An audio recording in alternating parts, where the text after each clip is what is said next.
Hello বন্ধুরা, আসসালামু আলাইকুম। আজকে তোমাদের জন্য আমি এক জায়গায় যাইতেছি। তো যাওয়ার পথে তোমাকে আগেই বলে দিয়ে আমি কই আইতেছি। তো আজকে আমি এবং আমার ফ্রেন্ড একটু চটপটি খাওয়ার জন্য একটা জায়গায় যাইতেছি। জায়গাটার নাম তোমাদের জায়গায় গিয়েই বলবো। তো রাস্তায় চলতে চলতে অনেক কথা হবে, আর পুরো ডিটেলসগুলো তোমরা দেখতে পারবা আমার ভিডিওতে। সো সাথে থাকো, ভিডিওটি দেখতে থাকো, তারপরে কি হয় সেদিকে খেয়াল রাখো। তো চলো যাওয়া যাক আজকের ভিডিওতে। কেনে ডাকে দিনি প্রাণ কোকিলারে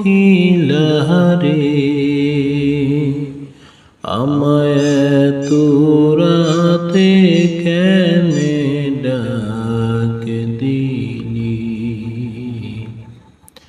নিভা ছিল মনের তো বন্ধুরা, আমি গুটি গুটি পায়ে এসে প্রবেশ করলাম এই রিচোর্টে। আর রিচোর্টে আসছি একটি চটপটি খাওয়ার জন্য। এই চটপটিটা অনেক নাকি সুস্বাদু, আমি অনেকের মুখেই শুনেছি। তো আস্তে আস্তে আমি হেঁটে চলে এসে পড়েছি এখানে। তো আজকে আসার পর অনেক বৃষ্টি দেখলাম, তো বাট এখন কোনো বৃষ্টি নেই, গুড়ি গুড়ি বৃষ্টি পড়তেছে, যা তোমরা।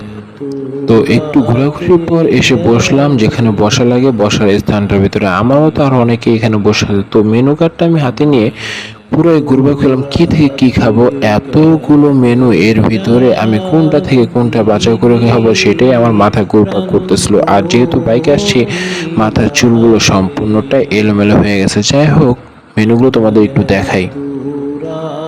মেনুটার ভিতরে আমি যা দেখলাম তাতে 200 টাকার উপরে অনেক খাবারই আছে, আর 150 টাকার নিচেও অনেক খাবার আছে। তবে 80 টাকার উপরে সব ধরনের খাবারই আছে, কিন্তু 80 টাকার নিচে আমি কোনো প্রকার খাবার দেখলাম না। আর যার কারণে আমার কাছে এত পরিমাণ বাজেট ছিল না যে আমি মন ভরে আর পেট ভরে এই ফুচকাগুলি খাবো। তারপরও অর্ডার করে দিলাম 80 টাকা দামের একটি দুধ ফুচকার, যেটা আমার খুব খুব খুব খাওয়ার ইচ্ছা ছিল। সেটাই আজকে খাওয়ার জন্য অর্ডার করে দিলাম। তো ওয়েট করবো কতক্ষণ সেটা তোমরা একটু দেখো। তো অনেকক্ষণ বসে থাকার পরে আমি অপেক্ষা করছিলাম কখন আমার ফুচকাটা আমাকে দিয়ে যায়। তো ওয়েটার মামা একবার এদিক থেকে ওদিকে যাচ্ছে, ওদিক থেকে সেদিকে যাচ্ছে। যখন সে ট্রে করে চটপটি বা ফুচকাগুলো নিয়ে যাচ্ছিল, আমি ভাবছিলাম হয়তো আমার দিকে আসছে, কিন্তু না, সে যেখানে লাল নীল পরিগুলো আছে সেখানেই বারবার ট্রে নিয়ে যাচ্ছিল। যেহেতু এই জায়গাটা লাল নীল পরিরই একটা জায়গা, লাল নীল পরি বলতে আমি কি বুঝাচ্ছি সেটা তোমরা বুঝে নিও, কারণ স্মার্ট জেনারেশনে স্মার্ট ছেলেরা অবশ্যই ইতিমধ্যে এটা বুঝে ফেলেছে। যাই হোক, আমি বিস্তারিত কথাটা ওদিকে যাব না, এদিকেই আছি। তো মামা যেহেতু ইয়াং বয়সের, ইয়াং টাইপের লোক, হয়তো 30+ তার বয়স হয়েছে, তারপরেও উনি ওই জিনিসটাই সবসময় করে বেড়ান, কারণ তিনি এখানে যেহেতু ব্যবসা করেন। তো উনি লাল নীল পরির দিকেই সম্পূর্ণটা ঝোঁক দেবেন, সেটা আমরা বুঝতে পারতেছি। যাই হোক, আমি আর আমার ফ্রেন্ড, যেহেতু আমাদের সাথে তৃতীয় কোনো পার্সন নাই, আমরা দুজনেই আসছি ঘোরাঘুরির পর অনেকক্ষণ ধরে আমি বসে আছি আমার সেই দুধ ফুচকার জন্য। তো বসে থাকতে থাকতে আমার মাথাটা একবারেই গরম হয়ে যাচ্ছিল, চশমাটা নিয়ে কামড়াচ্ছিলাম, পেটের ভিতরে খুব খিদা লাগছিল, তাই পানি খাওয়ার জন্য চিন্তা ভাবনা করেছিলাম। তো পানি খাচ্ছি, পেটটা ঠান্ডা ছিল, তারপরও এদিক সেদিক দেখছিলাম ওইটা মামাটা কই, সে এখন পর্যন্ত আসছে না কেন, খুব বিরক্তি বোধ করছিলাম।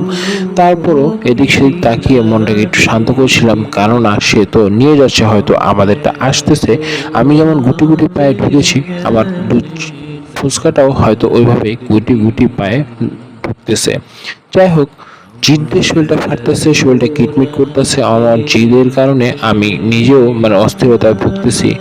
এরকম করতে করতে অস্থিরতার ভিতরে আমার কখন যে মন আনমনা হয়ে গেল, আমি দূর দূর অঞ্চল থেকে দিয়ে তাকে আনমনা ভাবে ভাবছিলাম। ঘুমের একটা ভান ধরে গেল, আর ইতিমধ্যে আমি ঘুমিয়েও পড়লাম।